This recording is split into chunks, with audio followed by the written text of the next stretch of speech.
Francis മാർപ്പാപ്പയ്ക്ക് അന്ത്യാഞ്ജലി അർപ്പിച്ച ലോകത്തിന്റെ വിവിധ ഭാഗങ്ങളിൽ നിന്നായി 170 പ്രതിനിധികളും 50 രാഷ്ട്രതലവന്മാരുമാണ് വത്തിക്കാനിലെത്തിയത്.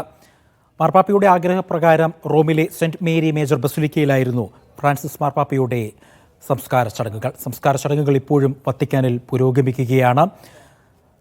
ഇന്ത്യൻ സമയം ഉച്ചയ്ക്ക് 1:30 ഫ്രാൻസിസ് മാർപ്പാപ്പയുടെ സംസ്കാര ചടങ്ങുകൾ ആരംഭിച്ചത്. 1:30 സംസ്കാര ചടങ്ങുകൾ വത്തിക്കാനിലെ സെന്റ് പീറ്റേഴ്സ് ചത്തുരത്തിലാണ് ആരംഭിച്ചത്. അവിടെ നിന്നും വിലാപയാത്രയായാണ് വത്തിക്കാനിലെ സെന്റ് മേരി മേജർ ബസിലിക്കയിലേക്ക് മൃതദേഹം വഹിച്ചുകൊണ്ടുള്ള വിലാപയാത്ര എത്തിയത്. ഇപ്പോഴും അവിടെ കബറടക്കം നടക്കുകയാണ്.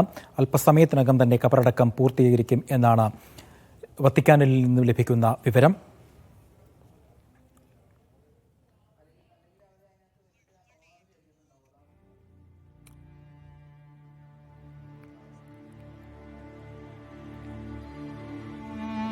വത്തിക്കാനിലെ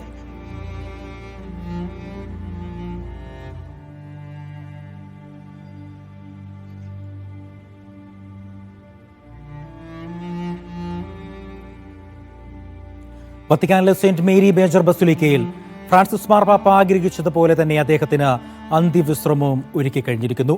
ലോകത്തിന്റെ നാനാഭാഗത്തു നിന്നുള്ള നിരവധി വിശ്വാസികൾ, 50ഓളം വരുന്ന രാഷ്ട്രതലവന്മാർ, 170ഓളം വരുന്ന രാജ്യങ്ങളിലെ പ്രതിനിധികൾ, പൗരസ്ത്യ സഭകളിലെ അധ്യക്ഷന്മാർ, അങ്ങനെ ഫ്രാൻസിസ് മാർപ്പാപ്പയ്ക്ക് വിട നൽകാൻ ലോകം ഒഴുകിയെത്തി. വത്തിക്കാനിൽ നിന്നും ബ്രദർ ജോബിൻ എലോഹിം ചേരുകയാണ്. ബ്രദർ ജോബിൻ എലോഹിം, വത്തിക്കാൻ ചരിത്രത്തിൽ ഇന്ന് വരെ കാണാത്ത വിശ്വാസി സമൂഹമായിരുന്നു പാപ്പയെ യാത്രയാക്കാൻ ഒഴുകിയെത്തിയത്. അദ്ദേഹത്തിന്റെ ഭൗതിക ശരീരം ഇപ്പോൾ സെന്റ് മേരി മേജർ ബസിലിക്കയിൽ എത്തിച്ചിരിക്കുകയാണ്. കബറടക്ക ശുശ്രൂഷകളൊക്കെ പുരോഗമിക്കുകയാണ്.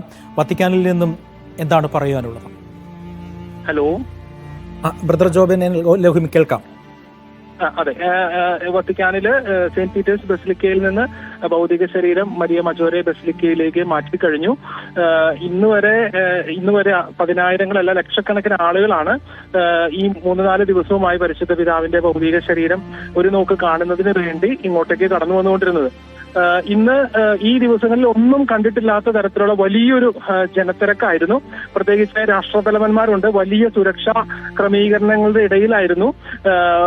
ഇന്ന് വെളുപ്പിന് ഞാൻ ഒരു 3 മണി വെളുപ്പിന് ഇന്ന് പുലർച്ചെ റോമൻ സമയം 3 മണിയോടുകൂടെ ഞാൻ സെന്റ് പീറ്റേഴ്സ് ബസിലിക്കയുടെ പരിസരത്തിന്റെ അവസ്ഥ നോക്കാനായിട്ടും അവിടെ നിന്ന് റിപ്പോർട്ട് ചെയ്യാനുമായിട്ട് ഞാൻ പോയിരുന്നു.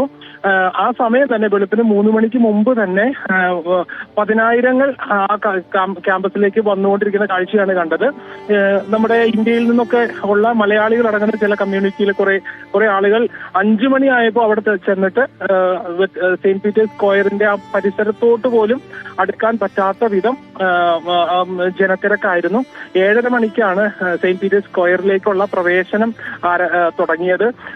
പിന്നീട് സ്ക്വയർ മുഴുവൻ നിറഞ്ഞു കവിയുന്ന തരത്തിലുള്ള ഒരു വലിയ ജനാവലിയാണ് അവിടെ കാണാൻ സാധിച്ചത്. അതിനുശേഷം പരിശുദ്ധ പിതാവിന്റെ ഭൗതിക ശരീരം വിലാപയാത്രയായിട്ടാണ് ബസിലിക്ക മരിയ മജോറയിലേക്ക് കൊണ്ടുപോയത്. അതിന് തന്നെ സെന്റ് പീറ്റേഴ്സ് ബസിലിക്ക മുതൽ മരിയ മജോറെ ബസിലിക്ക വരെയുള്ള ഭൗതിക ശരീരം കടന്നു പോകുന്ന വഴികളിലെല്ലാം ഇരുവശങ്ങളിലും ഒത്തിരിയധികം ആളുകൾ, റോഡ് സൈഡിൽ മുഴുവൻ ഈ പോകുന്ന വഴികളെല്ലാം വളരെ ക്ലിയർ ആയിട്ട് പോലീസ് ബന്ദോബസ്ത് ചെയ്തിരിക്കുകയായിരുന്നു. മരിയ മജോറെ ബസിലിക്ക വരെയുള്ള ഭാഗങ്ങളിലെല്ലാം ഇരുവശങ്ങളിലും വലിയ ജനക്കൂട്ടം തടിച്ചുകൂടിയിരിക്കുകയായിരുന്നു. തങ്ങളുടെ പിതാവിനെ കടന്നു പോകുന്ന സമയം അവർ വലിയ കരഘോഷത്തോടെയും പാപ്പ വിളികളോടെയും ആളുകൾ പരിശുദ്ധ പിതാവിന്റെ ഭൗതിക ശരീരത്തെ ആ തെരുവിലൂടെ വരവേറ്റു.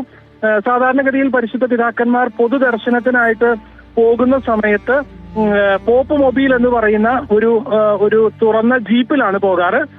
ആ ജീപ്പിൽ തന്നെയാണ് സാധാരണ.